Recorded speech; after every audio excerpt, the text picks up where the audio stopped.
Hi, everyone. Thank you so much for joining us, and welcome to Disaster Recovery 101, Advocacy Opportunities for Pet Inclusive Policy.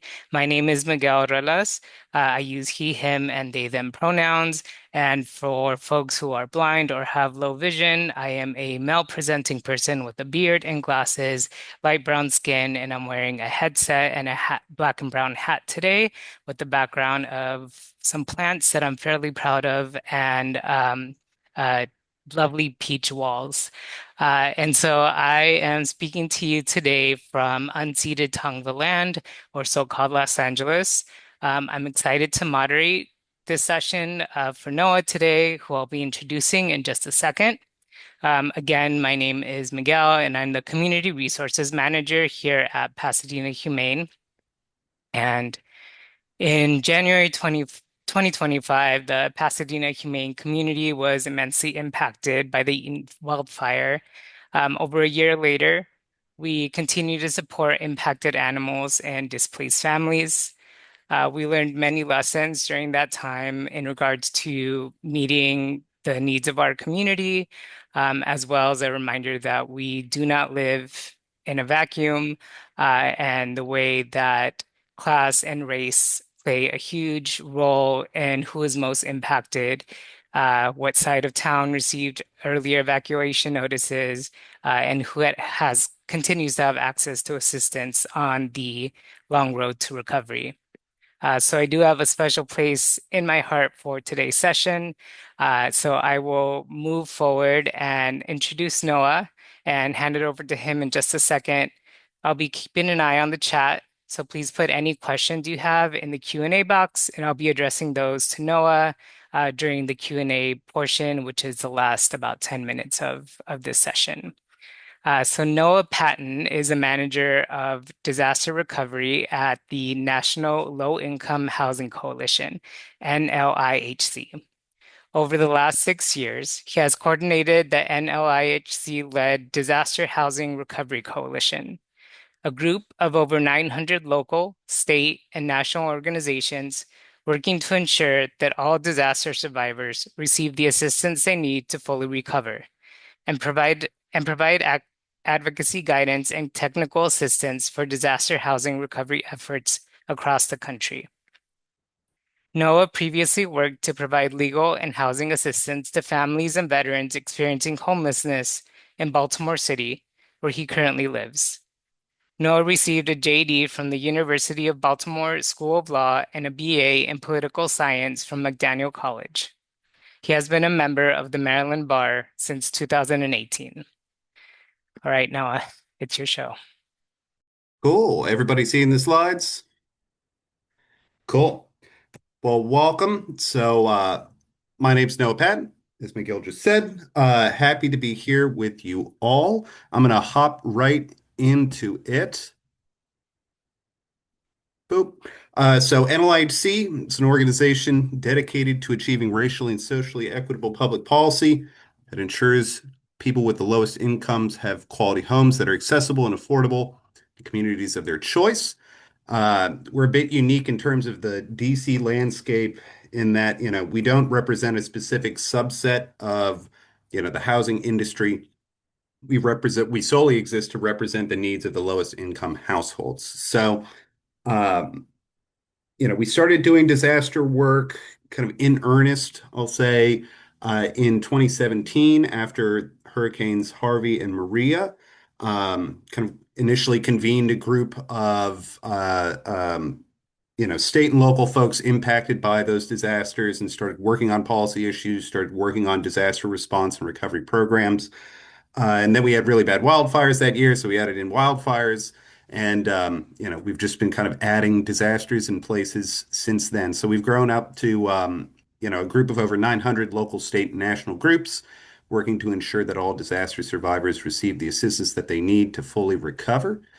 Uh, and then I did have a who are you, but we started a little late, so feel free to pop it into the chat. Just trying to get an idea of folks that might have a background in disaster response and recovery, or if you don't, that's excellent. Usually these sessions tend to self-select people with a little bit of disaster experience in it. Um, but we'll go from there. So pleasure to be here with y'all. So, uh, kind of the first thing to start out when we're talking about disasters is what, in fact, is a disaster. Um, and there's actually still kind of an evolving consensus of, what actually is a disaster at all.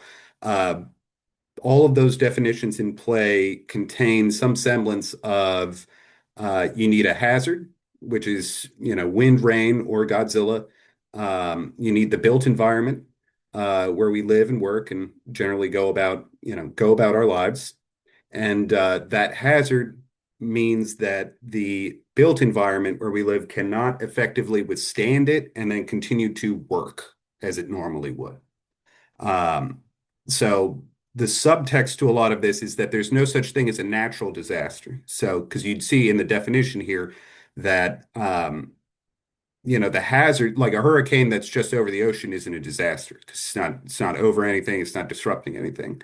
Uh, that hurricane needs, a coastal area or a coastal city in order to become a disaster. And so, there's no such thing as a natural disaster. And there's been a movement recently around folks involved in this space to stop calling it natural disasters because, doing so kind of implies that it's like an act of providence will say that a disaster occurs, but really it's how our built environment responds to that hazard is like what makes it a disaster, right? So because it involves non-natural stuff, it's kind of a misnomer to just call it a natural disaster.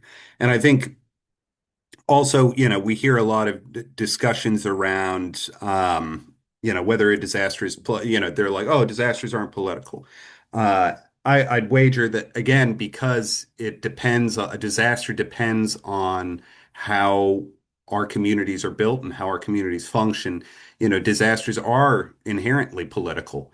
However, they're not inherently partisan, so they don't vote in elections. They don't hit different things based on political affiliation or something like that. But it is all very political. Uh, in addition, as we'll see later in this presentation, a disaster might exist but not be called a disaster by folks. Um, and so that's kind of a part and parcel to that kind of political nature of what a disaster is, because our laws also tell us when a disaster is occurring and when it's not. Um, but yeah, so all disasters kind of occur in stages. This is just the typical kind of, model that anytime anybody's talking about disasters anywhere kind of uses. So you have a disaster occurs, there's a response, and the response typically it's state and locally driven response to the disaster, and that's with the goal of ensuring that everybody stays alive during the disaster. Um, and then you have kind of the short-term recovery phase, right? So after the response, and we'll kind of get into all of these, but after the response, there's short-term recovery, typically, for the larger scale disasters, it's handled by FEMA, and that's making sure that everybody has a place to stay. Um, then there's long-term recovery, which means like everybody has a place, trying to ensure that everybody has a place to live. And then there's preparedness, right? Which is like so everybody can get through the next one even better, more easily than before. So that's kind of the cycle of disasters as they go. And for this group, I would also add, an asterisk that everybody also includes pets and service animals. Cool. And so, what do disasters do? Typically, in our work at the Disaster Housing Recovery Coalition, we kind of look at it. There's a couple of buckets, and you can organize it in various ways, but I've organized it here to look at, there's displacement and homelessness created by disasters. Um, and that displacement and homelessness is made worse by all these things are made worse by pre-existing inequities, right? Because again, it's like how our built environment is built. If our built environment is inequitable, then the disaster, is more likely to happen. So there's displacement and homelessness, and that's made worse by the housing crisis, the affordable housing crisis. There's infrastructure damage, which is made worse by inequitable distribution of infrastructure. You have mental health and just kind of wellness overall. That's made worse by lack of equitable access to mental health services, to medical services, and so on and so forth, veterinary services. And then there's economic impacts, which is made worse by the lack of pre-existing economic opportunity. So how easy it is for you to get another job if a tornado destroys the location where you were previously working, that sort of a thing. And all of these things impact how quickly and how well people are able to fully recover. So talking about like infrastructure, I like this map because it's very colorful. Um, but this is a map of open drainage ditches in the greater Houston area. So all of the black bloops all over that map, those are open drainage ditches. Um, Drainage ditches are a type of wastewater management system that, as the name might suggest, is just a ditch on the side of the road. Um, they tend to get clogged during a lot of rain, which makes flooding worse for the surrounding areas. And I'd also just point out here, this map also includes percentage of minority groups living in a certain area.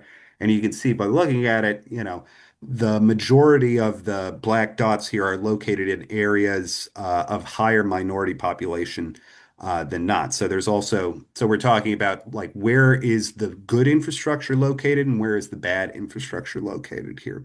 And because that will have a direct impact on disaster damage and the ability for folks to recover. So you have infrastructure, um, there's the affordable housing crisis, which I won't go all the way into, but I'll direct you to NLIHC's website for probably too much information on the affordable housing crisis. Um, but yeah, so you have kind of the pre-existing greater scarcity of rental housing, right? There's not enough rental housing for folks that are affordable to folks of specific income brackets. NLIHC's research shows that this is primarily an issue for the lowest income households, with only a small fraction of homes being affordable for the amount of households that need affordable housing. Um, and so, with this greater scarcity of rental housing that's pre-existing, then you drop a disaster upon it. And so you have, higher income homeowners that need to move to rental housing, right? Because their home that they owned was damaged and they can't live there anymore. So they need rental housing as they figure out their situation.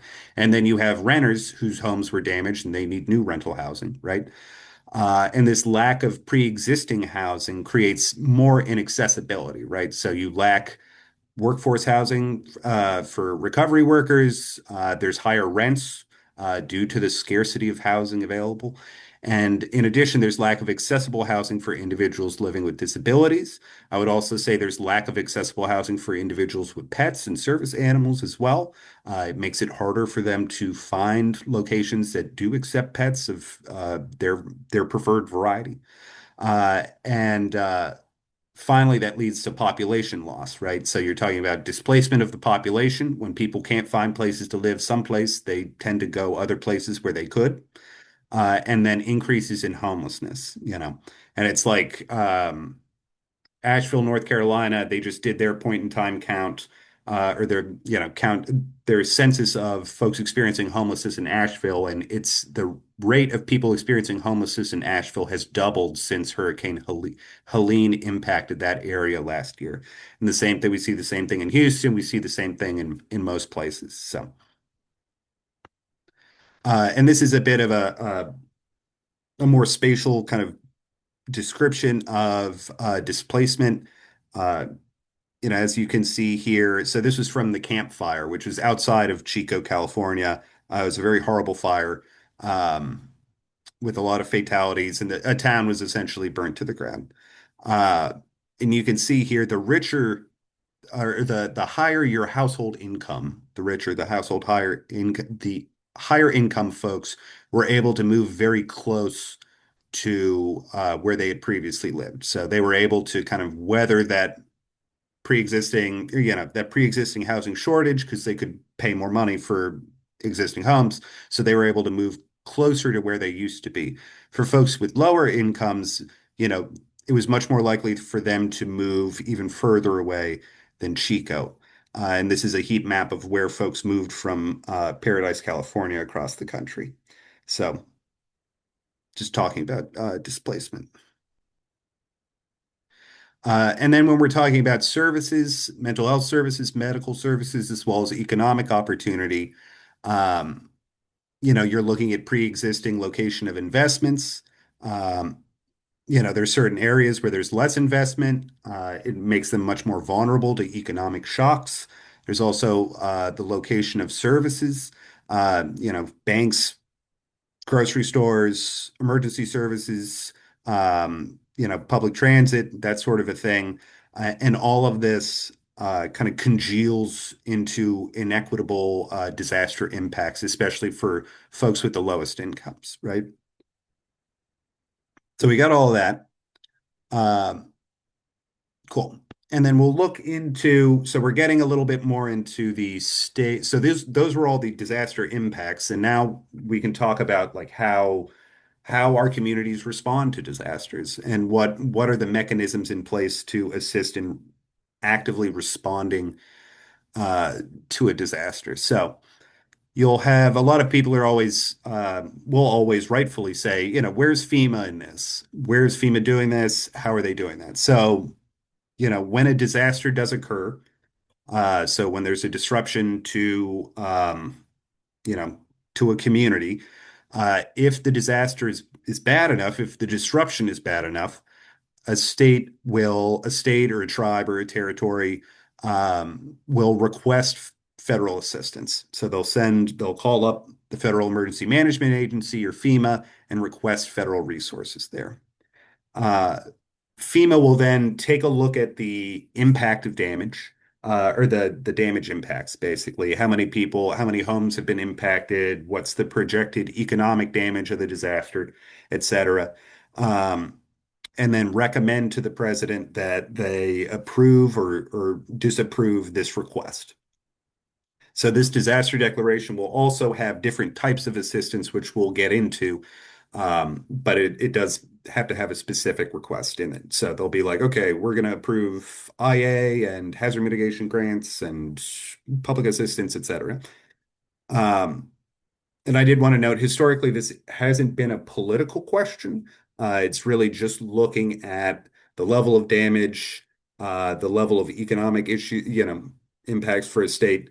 Uh, However, in the last couple of years, or the last year, we'll say, it has become a more of a political decision in terms of tit for tat and quid pro quos and all of that thing. But historically, it has not been a political decision when or where FEMA responds. Um, they'll respond if damage levels are at the rate necessary for them to recommend that the president approve a disaster declaration, right? Um, Cool. So with that caveat, we're looking at, emergency response here. So this is like a disaster is either actively happening or it like happened hours ago, basically. Um, the principles of emergency management require that immediate response is always in the hands of local government.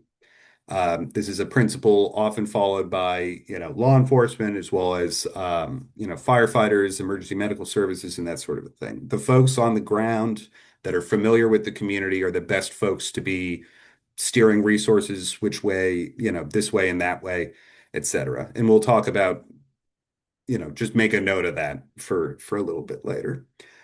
So typically, the response focuses on the establishment of, community lifelines. So this is like shelter, utilities, transportation. I have all of the lifelines on this slide. Um, I'll say the big one for me and for y'all, given the context of this convention, is the food, hydration, and shelter lifeline there. So they'll typically kind of split that around to like agriculture for farm animals as well as just animals for household pets and that sort of thing. We'll get a little bit more into the nitty-gritty here as we go. Um, I will say, and I'll make sure these slides are available to you, but there is some FEMA explanations of these lifelines as including shelter for people, pets, and service animals as a main objective. And we'll talk about that right now. Um, yeah, so for animals, so a 2006 poll found that 44% of people who did not evacuate New Orleans during Hurricane Katrina did so because they had animals. Um, that prompted the heady days when Congress could immediately react to things, right? That prompted Congress to pass the Pets Evacuation and Transportation Standards, or PETS Act of 2006, that required states as a requirement for these states to continue to receive FEMA funding for like emergency management preparedness, et cetera. They had to include planning for household pets and service animals into their emergency plans here. Um, so a note, it does cover household pets. It's a bit of an ambiguous definition within the bill, but in practice, it excludes reptiles other than turtles, excludes fish, amphibians, farmed animals, horses, and zoo animals as well. Um, Despite this law does mean that there's a certain level of focus by FEMA on animal-related issues, especially in the emergency response portion of of this whole thing. I have been historically impressed by the partnership between local emergency management offices and like humane societies and things like that to ensure that people that are evacuating with pets can access shelter. But as with so many things in disaster response and recovery, just because a law says it doesn't mean that that's actually what happens on the ground. And sometimes that's because of lack of interest by the stakeholder partners being involved in the thing, or it's just kind of part and parcel to the fact that disasters are messy. But here I'll say, there are consistent issues with emergency sheltering for disasters and pets. Sometimes there's only one shelter maybe available for folks that are evacuating with pets. Um, Nominally, every American Red Cross shelter does accept pets, but typically they're stored in other locations and things like that. So it gets a little messy. And then in addition, FEMA really relies on, in this kind of emergency response portion here, FEMA often relies on their Transitional Shelter Assistance Program, or TSA, colloquially known as, you know, FEMA hotel money, or the FEMA hotel program. Um, Hotels that are involved in this program agree to host disaster survivors on FEMA's dollar. The disaster survivors have to go around to participating hotels to find a room. Uh, and there's also inaccessible issues with like credit cards and other fees, um, oftentimes pet fees as well, that gets kind of, and it makes the program a bit less accessible to folks with lower incomes. But there are identified issues there with hotels not accepting pets, but participating in this program. So that's also adds an element of inaccessibility to this despite the law. However, as we'll see, the fact that there is a law at all is good stuff here. Cool. So I will say, and I added the sites here. It's the FEMA Individual Assistance Program and Policy Guide, or IAPPG, or the FEMA Public Assistance Program and Policy Guide, Papa G, as it is lovingly referred to. So FEMA does provide some specific pet-related services, service animal, assistance animal related services if requested by state local partners. FEMA is statutorily required to make this available. But again, they won't do it unless it's requested by the state and local governments. So a lot of this involves equipment, talking about materials, talking about facilities, transportation, rescue, technical assistance, recording and reporting, that sort of a thing. And it works with all of these partners and more to kind of facilitate this. So typically, if you've ever done like a disaster exercise or something. There's folks sourcing crates from other places or sourcing dog food from places, et cetera, and trying to make sure that like the equipment, materials, and facilities are there to ensure that the pets are safe and that folks can evacuate, and so on and so forth. So cool. So that's emergency response. And then there's short-term recovery. So we're moving our way through the cycle here. So there's short-term recovery, and this kind of starts once those community lifelines that I was talking about get stabilized. So, um, the power's back on, the water's working, et cetera, working as well as it's going to, et cetera, et cetera. So, in this phase, emergency shelters will begin to close. FEMA will open up what they call disaster recovery centers or DRCs. These act as hubs for assistance applications and other recovery related information. Um, FEMA has two programs that kind of come into play here. You have individual assistance, which is assistance to individuals and households. And then you have public assistance, which is kind of reimbursements to state and local governments for disaster related expenses. The idea of that program is that, you don't want a government saying, oh, well, we're not going to do this and this to make sure people stay safe after a disaster because I'm not sure where the funding is going to come for it. Uh, this public assistance program is meant to kind of be like, hey, it's okay.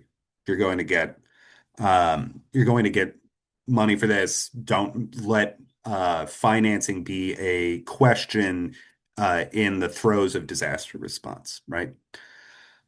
So as I so I always like to show this slide to be like, man, this is complicated, right? Imagine trying to navigate this after a disaster. But suffice to say, you have individuals and households program assistance. These are all the kind of types of assistance that are available to disaster impacted households, ranging from, emergency need funding for, just an immediate influx of funding. There's assistance reimbursement for medical costs, childcare, et cetera, all the way through to rental assistance, temporary units and that sort of a thing, which we'll talk about in just a hot second here. But suffice to say, broadly, a lot of these programs are inaccessible, especially for the households with the lowest incomes. This program has historically been very difficult to navigate, especially for folks that are just impacted by a disaster. There's a lot of kind of unclear denial reasons.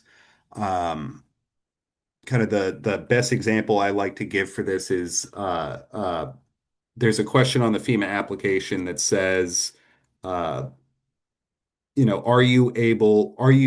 you plan to stay in your home after the disaster?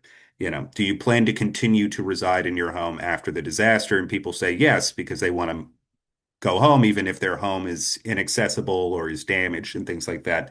The minute you check yes on that box, then FEMA will be like, okay, well, you don't need rental assistance then. You don't need any of this stuff because you're staying at home. Um, and people often are like, well, no, I needed that stuff because I'm trying to rebuild my home so I can then remain in it. So that's just kind of like one example of really how confusing a lot of this is for disaster survivors and why I and the Disaster Housing Recovery Coalition continually work to kind of try and simplify this out to ensure that disaster survivors are accessing the assistance that they need to fully recover. One additional element of this is the lack of eligibility for folks that were experiencing homelessness after a disaster or during a disaster, right? So this is for folks that were experiencing homelessness um, in an area that was impacted by a disaster, right? So FEMA does not provide housing assistance to those folks because, and I quote, their need for housing was not created by the disaster, so it is not FEMA's obligation to provide housing assistance to them. Um, I've had many, many angry meetings with FEMA personnel, uh, yelling at them about this and receiving that answer. Um, However, residents of, quote, non-traditional structures, such as tents, huts, and lean-tos, can get a certain level of rental assistance post-disaster. Um, and that's it's basically a distinction that I've never heard made before between folks experiencing homelessness and residents of non-traditional housing. Um, there's additional requirements to verify that you are a resident of non-traditional housing. Mostly it involves like getting a signed letter from a social service provider or a local elected official stating that they saw you living in that area of the disaster specifically. Um, yeah, so it's all very inaccessible, basically. For housing options, I just want to make sure that this is clear because of the work that you all do. So FEMA usually employs a combination of housing solutions for folks that can't reside in their disaster damaged residence. It'll be a mix of like rental assistance, repair and replacement assistance, direct lease. There's permanent construction in some areas, usually not in the continental US, but in places like Puerto Rico, in Hawaii, or Alaska. And then there's also transportable temporary housing units. I'll say rental assistance is basically what you think it is. It's assistance payments directly to a landlord. Or no, rental assistance is directly payments to a disaster survivor to then use for housing. Direct lease is kind of more like HUD's Housing Choice Voucher program, where uh, FEMA will partner directly with the landlord to house a disaster survivor for a certain amount of time. And then there's transportable temporary housing units, which is the new, somehow even more confusing name for FEMA trailers, basically. Although they're nicer. It's manufactured housing communities created by FEMA for the purpose of housing disaster survivors. Um, and again, all have independent issues based on terms of access. Some of these programs are very difficult to get access to, some are not. Um, I will say different programs allow flexibility for pet and service animal owners, but problems do likely still exist around this, probably specifically around rental assistance and direct lease, I would imagine, for folks not being able to access units where pets are allowed. Um, I do know that pets are allowed inside transportable temporary housing units um, as well. But yeah, problems still exist. So cool. And this is just some issues with short-term recovery. I'll just kind of like, I won't go through all of these individually, but I will take a sip of this Red Bull and allow you to read it while I take a short pause. It's not even hurricane season yet, and I'm on the Red Bull, so if it shows you how well things are going in the disaster space right now.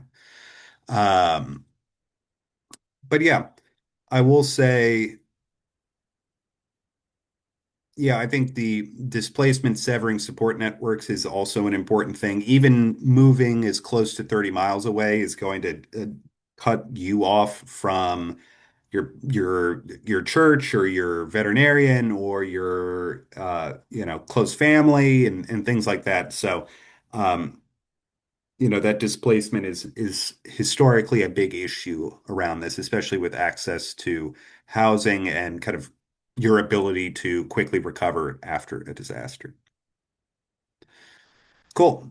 We're moving into long-term recovery now. So we've kind of made our way around the circle of the horrible circle of emergency management and disaster response and recovery. Um, so long-term recovery is typically after folks have utilized short-term housing programs, um, they might be residing in a temporary transportable housing unit or a FEMA trailer, uh, but they can't stay there long term. They're using a subsidy to stay in a rental house. Uh, and so long-term recovery comes in with the goal that, we're trying to get folks back to where they were pre-disaster fully. Uh, we have a permanent that folks have a permanent place to stay after disasters. Uh, an important note here is that FEMA assistance statutorily must end at 18 months following the day of the disaster. FEMA can extend that a little bit, but there's 18 months is generally kind of around when FEMA is going to start packing up all of their assistance programs and then moving to other areas. Um, and so for folks that aren't fully recovered by that 18-month mark, it's oftentimes kind of a back to square one kind of a thing. And you're relying on, for many disasters, you're relying on HUD's Community Development Block Grant Disaster Recovery or CDBG-DR program, which if you can say three times fast, they let you be a disaster policy advocate. Um, so CDBG-DR, it's a program facilitated by HUD. I'll do this slide first here. So it's facilitated by HUD, but implemented by the state or local government where the disaster happened. Congress basically has to pass Congress does have to pass what's known as a disaster supplemental, which will have funds in there for this program. So there's not like pre-existing funds for this program right now. You have to wait until Congress gets off their keisters and decides to pass stuff, uh, uh, which sometimes will be very soon after a disaster, or other times will be very long, especially in terms of like the LA wildfires right now. They've not received these funds yet. So, but when the funds are approved by Congress, um, they're pretty flexible, which is great because all disasters are a little different. You're going to have different needs. Um, my favorite part about it is this 70% of total allocation must benefit low and moderate income households. I think that's great. And how you can benefit them varies. So you can do housing, new construction, rehab, and reconstruction. I'll say you better do housing, new construction, rehab, and reconstruction. You can do infrastructure repair and then economic development, job training, business loans, et cetera, et cetera, et cetera. Um, yeah, I'll say, you can use these for rental assistance. Historically, states haven't really used these for robust rental assistance, but the option is available. So this is kind of the process by which these funds get out the door. Um, so you have Congress passing an aid package, you have HUD allocating the money, grantees publish what's called an action plan, which we'll talk about in a hot second, and then you get it out the door. So obviously, this is a very long process, and historically, it takes a significant amount of time for the money to get from Congress approving it to the ground. Um, and we have a bill that would help speed that up as well. So I'll just say about action plans because I was looking for pet and service animal related requirements uh, for this program. So again, it's facilitated by HUD or it's funded by HUD, but facilitated by a state. So a state will create what's called an action plan that's like, okay, here's what we're going to do with these monies. Um, and then they'll send it to HUD for HUD approval. Typically, it'll kind of outline a variety of different programs, but then the policy and procedures document is kind of the nitty-gritty stuff, which if you're looking for like pet requirements and that sort of thing, if they exist, they will be there. I'll say typically it does not. There obviously is requirements in terms of ADA, Americans with Disabilities Act, you know, those requirements are throughout. Fair Housing Act requirements, all of those still exist. But there doesn't appear to be a standing requirement from HUD in addition to those laws around uh, uh, pet ownership or service animal or assistance animal service. Uh, and typically the states do not mention it either. So if you're kind of in a long-term disaster response and recovery situation, and you hear about an action plan opening up for comment, because they have to take public comments for a significant amount of time after the draft is released. This is going to be where you want to like annoy them about adding in pet-related stuff, as everybody else annoys them to add in everything else. I say annoy, but I mean advocate. So cool. So this is kind of what I was already talking about in the interest of time. There's lack of oversight, capacity issues for smaller grantees, most definitely. In some areas, you'll have like more money getting dropped on you than your entire year-long budget for a housing and community development, office at a state or at a local government. And so you're trying to figure out how to manage that grant and also recover from the disaster at the same time. So it really does kind of slow a lot of these things down. So I'll also just flag these were all the requirements removed from HUD's regulations at the start of 2025. Um, you know, Despite them removing all mentions of fair housing law does still exist. Uh, but there's a lot of like analysis of fair housing needs and things that were removed from the requirements. Now, a state can still do them, uh, but HUD is no longer requiring them uh, to be accomplished before receiving these long-term recovery funds. Cool. And these are just some equity related issues. Um, I always say on that first bullet, I always say, that for short-term housing solutions, I always get a little nervous when folks are like, "Oh, well, we're buying folks travel trailers to live in," because knowing what I know about how slow long-term recovery stuff is, I'm always kind of like, man, a short-term housing solution is very quickly going to turn into a longer term, more longer term than you would want to like stay in a travel trailer, for instance. So it's always important to kind of view all of these sequences, all of these different portions from short to long to emergency preparedness is kind of flowing into each other. Um, I'll also say there's new exclusionary laws are often passed or standards kind of returned to.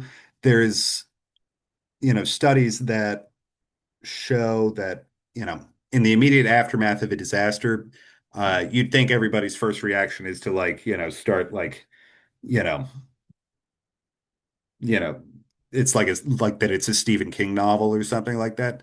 And everybody starts turning on each other and things like that. But actually, studies have shown that, typically a human's first reaction to a disaster is to help all of the humans around them, regardless of whoever they are. And so, immediately following the disaster and for a while after, there's like solidly good vibes going on in terms of community solidarity. And I think you see this, in all of the, place name strong kind of things. Uh, but in long-term recovery, it starts to kind of go back to the way it used to be, essentially. So you might have patients, the, the patience a community has for, homeless encampments in the open, like kind of runs out after a little bit. And they're like, I don't care if you're a disaster survivor, you can't be here, or what have you. So just an important thing to think about. And but I will say CDBG-DR is a bright spot in terms of it can be used for rapid rehousing, housing creation, that sort of a thing. So good stuff there. I'll just say, just to kind of slowly wrap this up so we can get to the questions. I use this image when I'm talking to folks, looking to enter this disaster response and recovery work, starting to think about what programs are, what makes a good disaster program? How can they change the disaster programs operating to meet the needs of everyone impacted? And I always say this was distilled from actually the Texas, so it's not stolen valor. I stole this from the Texas Organizing Project out of Houston, um, along with Texas Housers, are a great partner in that area. So it's initially formulated for like anti-gentrification stuff, but I've applied it to disaster stuff pretty well. So it's like after a disaster, every community must have the right to leave. If it wants to relocate, it can. If folks in that community want to relocate, they can. The right to stay, the right to equal treatment, and the right to have a say. Um, and yeah, broadly, that's that. I'll say, I'll just to actually wrap it up. So if you're interested in getting more involved here, what I would do if I was you, I was looking to improve stuff around the response. I would work to talk to my state and local emergency managers, talk to the local Red Cross chapter about increasing the robustness of your pet sheltering system. I would think about, uh, for short-term recovery, seeing federal opportunities to expand that PETS Act to more broaden that. Um, Maybe requiring short-term housing, pet accessibility. And then for long-term recovery, I'd say prompting HUD to create specific guidance around pets and long-term housing construction and reconstruction funded through its programs. And then also yell at the state and local governments creating action plans to make sure that there's pet-specific language in them. Um, but yeah, and so I'll also again I'll this is just like what's going on now. So this is basically what's going on now. So don't even worry about it. But I will say if you want to hang out with me and the rest of our very kooky disaster housing recovery coalition, we have meetings every other Wednesday at 2 p.m. Eastern time.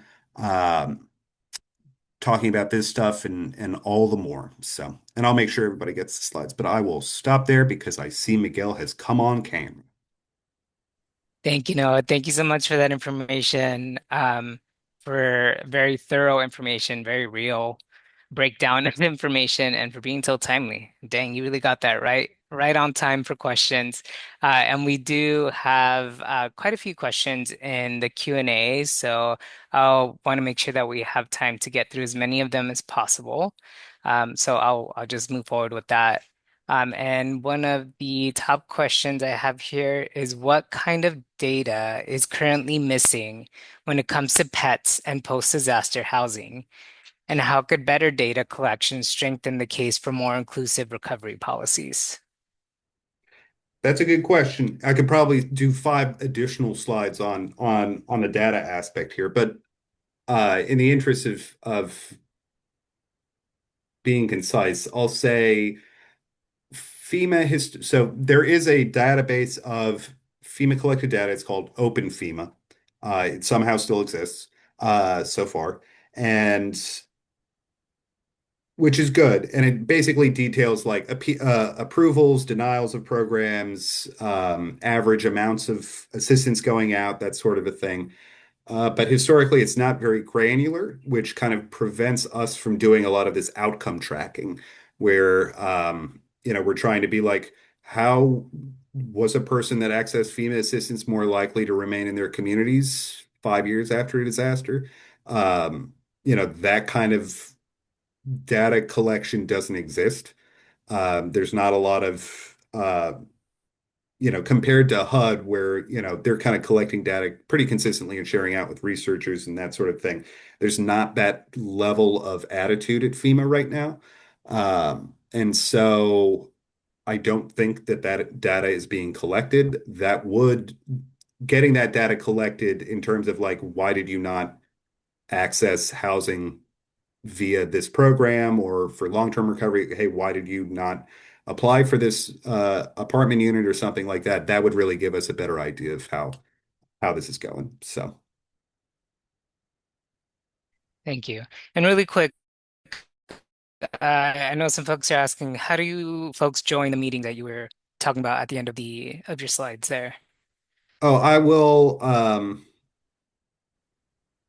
maybe I will send they'll be in the slides that I get out to you at the end. So, but you can just go to Got it. NLIHC and then click on whatever says disaster on it, and you'll get to us.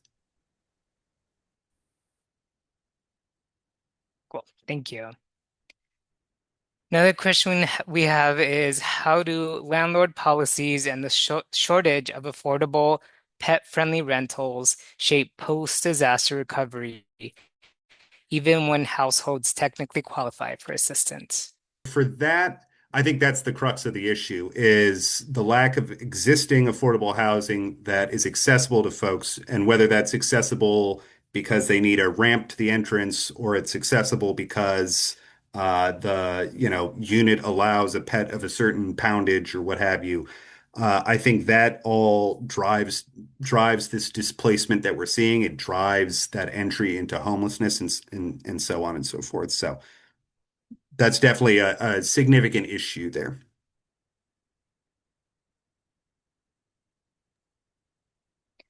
Thank you. Let's see. Where do you, from your perspective, where do you see the biggest policy gap right now when it comes to including pets in disaster recovery housing programs? I'd say that the biggest gap right now, I think you already have a good culture kind of existing in terms of emergency response for pet sheltering.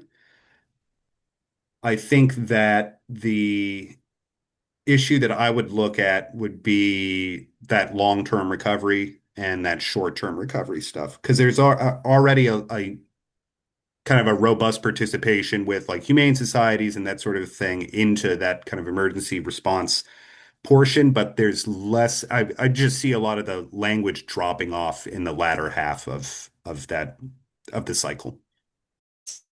Sorry, I think this this next question, housing, human services, and animal welfare organizations play in improving long-term recovery outcomes.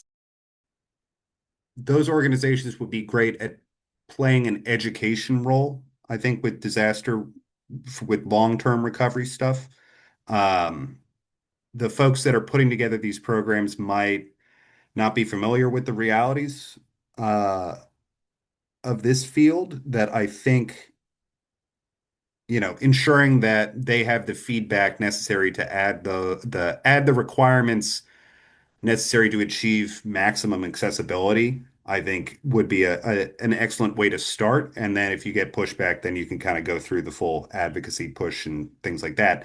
But I think broadly, unlike in emergency response, the longer term recovery folks aren't necessarily thinking about pet welfare as animal welfare as like part and parcel to the whole thing. So I think just straight up trying to find who would end up being the long-term recovery coordinating agency and then just ensuring that they have the data necessary, the information necessary to make a procedure and policy that is inclusive of that is an excellent place to start.